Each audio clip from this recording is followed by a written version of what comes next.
Qui es-tu, toi qui donnes ton état d'âme, tes sentiments à Dieu et prétends être consacré et disponible? Non, tu n'es pas consacré encore, puisque tu es encore à mesure de donner ton sentiment, de dire ce que tu veux, de dire ce que tu veux, de choisir quand tu seras disponible, quand tu ne seras pas. Quand Satan se lève, il a un objectif clair, il veut tuer.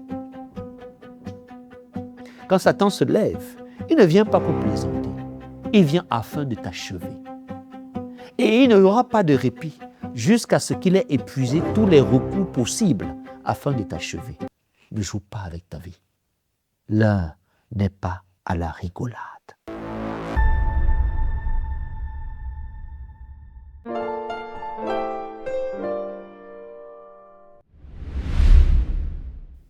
Job chapitre 2.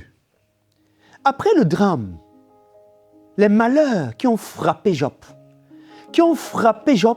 au plus profond de ce qui le tenait à cœur, de manière crescendo, de manière progressive, nous avons constaté que ça ne s'est pas arrêté, ça s'est enchaîné, comme si le ciel s'abattait sur Job. Non, c'est Satan qui s'était levé et Dieu avait décidé non pas de tenter Job, mais de mettre Job en valeur, en perspective, en pleine visibilité. Nous avons vu que les épreuves s'enchaînaient. Il parlait encore qu'un autre vint et dit. Il parlait encore qu'un autre vint et dit. Il parlait encore qu'un autre vint et dit. Une succession d'événements qui ne s'arrêtaient pas sans répit. Pourquoi se sont-ils échappés eux seuls pour venir apporter des nouvelles qui venaient s'ajouter aux précédentes nouvelles accablantes?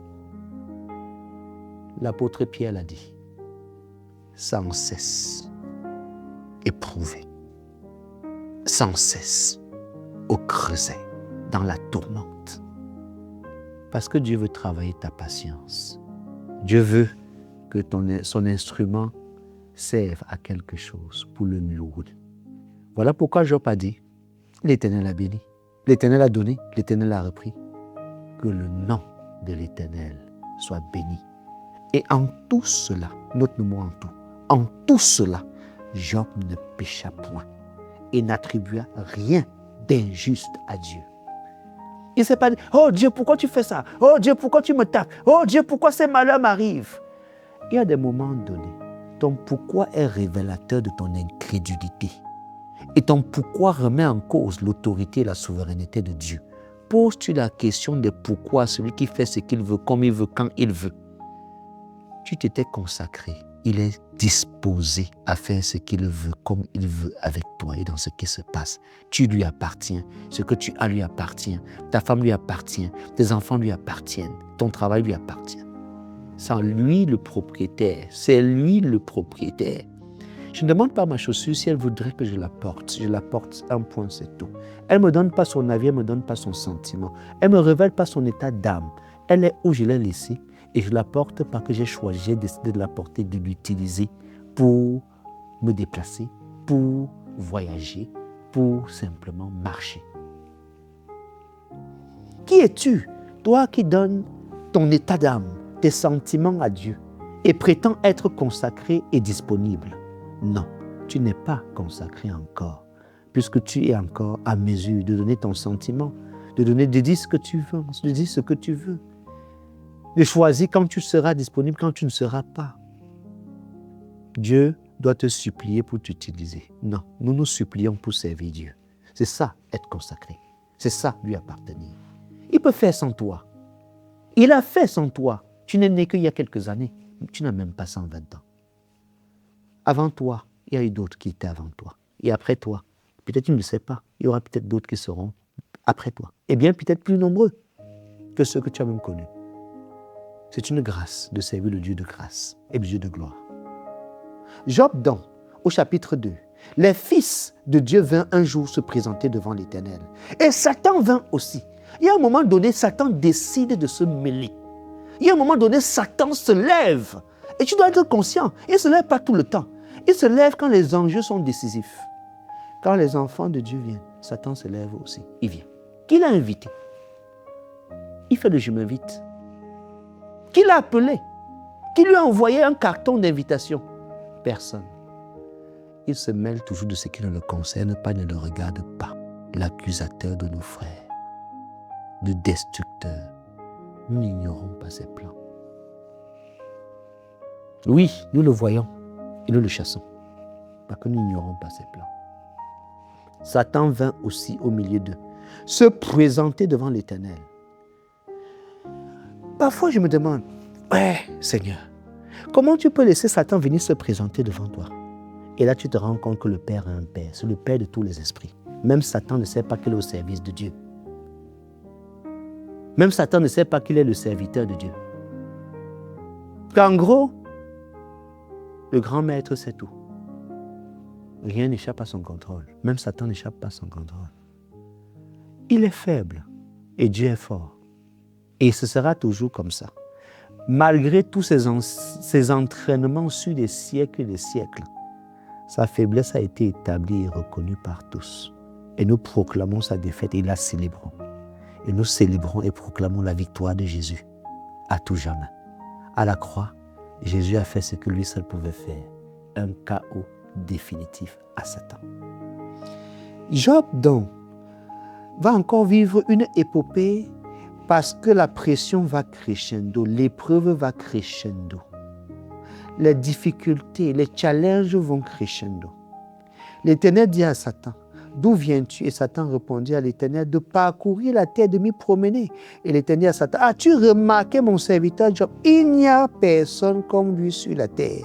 C'est un homme intègre et droit, craignant Dieu et se détournant du mal.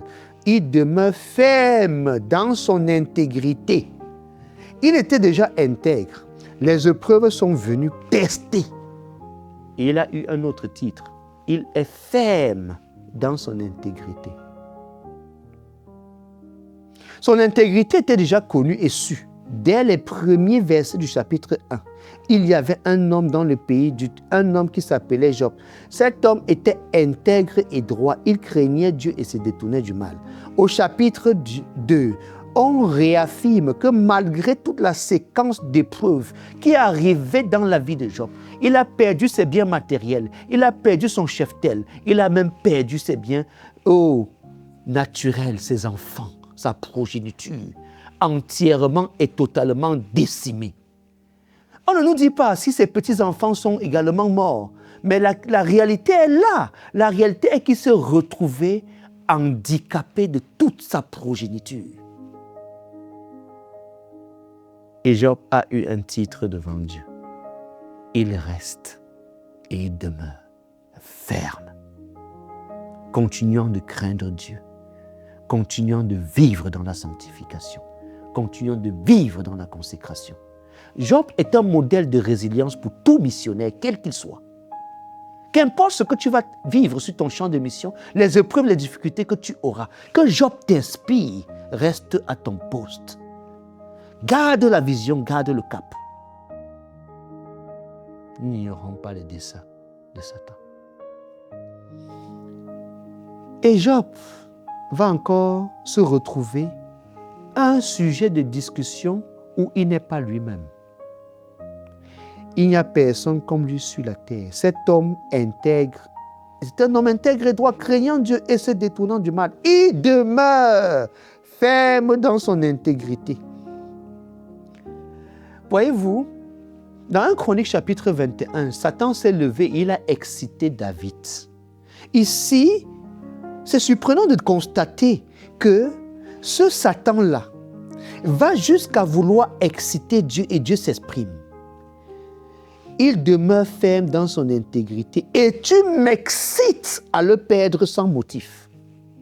Oh Satan, l'excitateur, pour que on perde les gens. Parfois sans motif, sans raison valable, à cause parfois d'un malentendu. Et la colère s'élève et tu subis l'adversité. Comme si l'adversité venait d'ailleurs, d'un autre créateur qui ne l'a pas créé. Nous allons le découvrir ensemble. S'il te plaît, fais une pause avec moi sur Job. Allons découvrir en fait l'origine de toute cette adversité. Avez-vous remarqué que c'est Dieu qui a donné la permission à Satan? Avez-vous remarqué que Dieu a donné les limites d'action de Satan? Avez-vous remarqué que Dieu a circonscrit ce qu'il pouvait faire et ce qu'il ne pouvait pas faire? Tu te dis, oh là là, Dieu est où? Pourquoi il y a tant de malheur sur la terre? Non, Dieu n'existe pas parce qu'il y a tant de malheur sur la terre. Tu te trompes éperdument. Viens avec moi, s'il te plaît, dans le livre d'Ésaïe au chapitre 45. Et nous allons le lire avec toi et pour toi. Ésaïe chapitre 45, s'il te plaît. Viens avec moi dans ta Bible. Ouvre avec moi Ésaïe chapitre 45 et lis à haute voix avec moi. Je vais commencer à partir du verset 5 pour te donner un peu de contexte parce que nous aimons lire la parole. Elle est bonne, la parole de Dieu.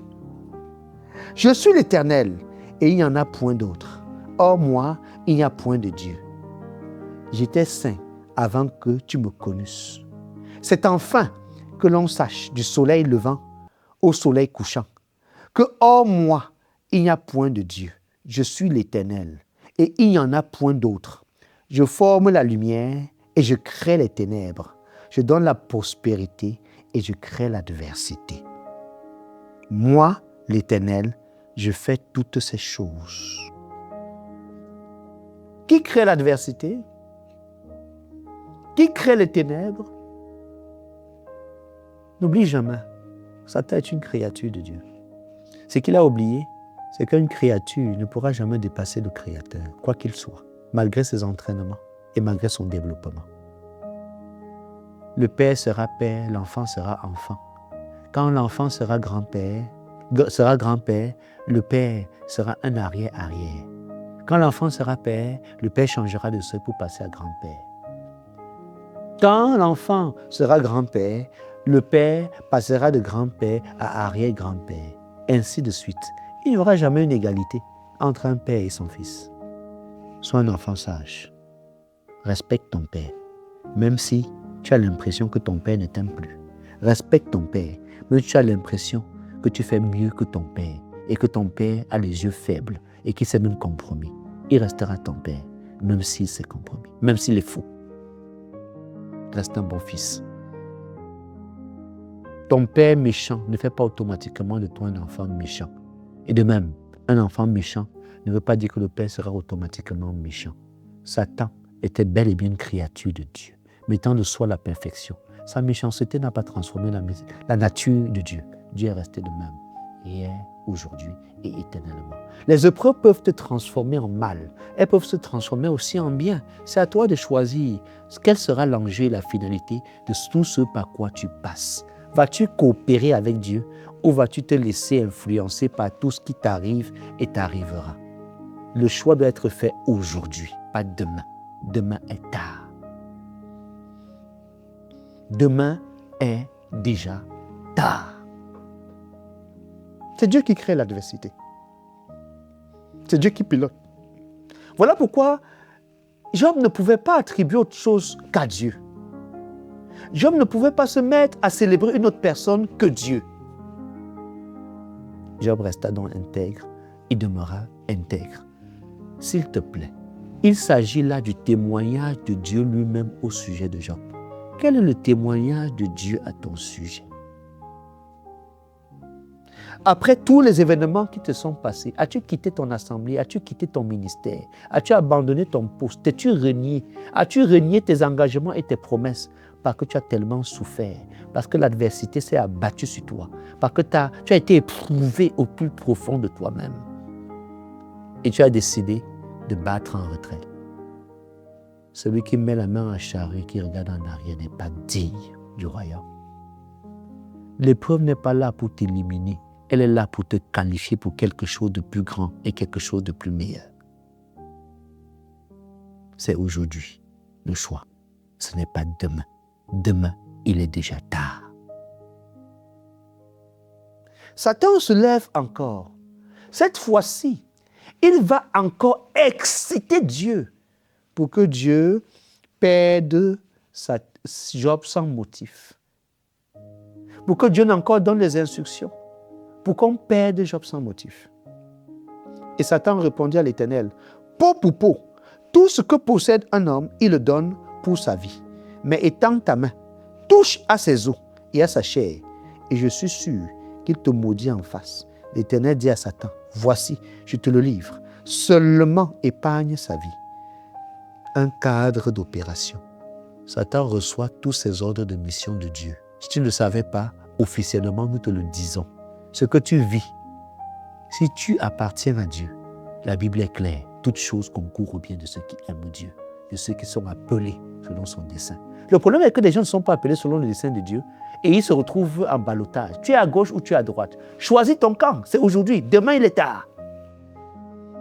Ne comprends-tu pas l'enjeu? Ce que tu vis, c'est une guerre qui est en cours. On discute de toi où tu n'es pas. Les grands sont en train de parler à ton sujet et tu n'es même pas au courant. Ton sort est décidé dans des sphères où tu n'as pas accès.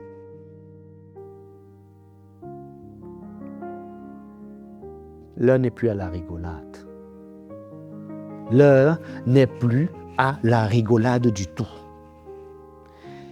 Et on dit au verset 7, « Et Satan se retira de devant la face de l'Éternel. » Donc Satan se met aussi devant la face de l'Éternel, comme les disciples se mettent devant la face de Dieu. Comme les prophètes vont se mettre devant la face de Dieu. Qu'est-ce que tu pensais? Qu'est-ce que tu croyais? As-tu oublié que c'est le Père de tous les esprits? Il reste le Père. Même quand son enfant devient rebelle, il ne se dénie pas lui-même. Il reste le Père.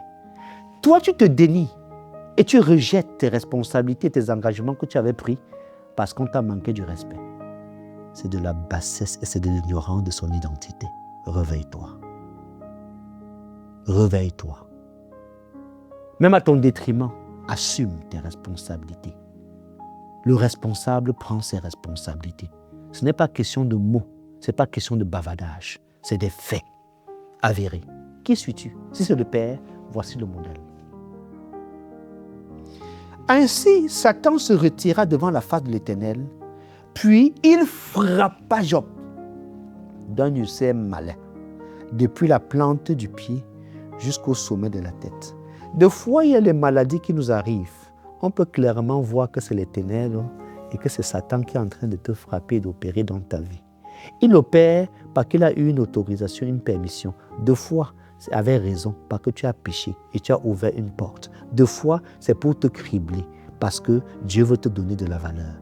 Tout sera dans l'enjeu de ton cœur. Si tu as péché, ce n'est pas pour te donner de la valeur, mais c'est pour t'amener à la repentance. Tu ne te repens pas, tu vas mourir. Quand Satan se lève, il a un objectif clair, il veut tuer. Quand Satan se lève, il ne vient pas pour plaisanter. Il vient afin de t'achever. Et il n'y aura pas de répit jusqu'à ce qu'il ait épuisé tous les recours possibles afin de t'achever. Ne joue pas avec ta vie. L'heure n'est pas à la rigolade.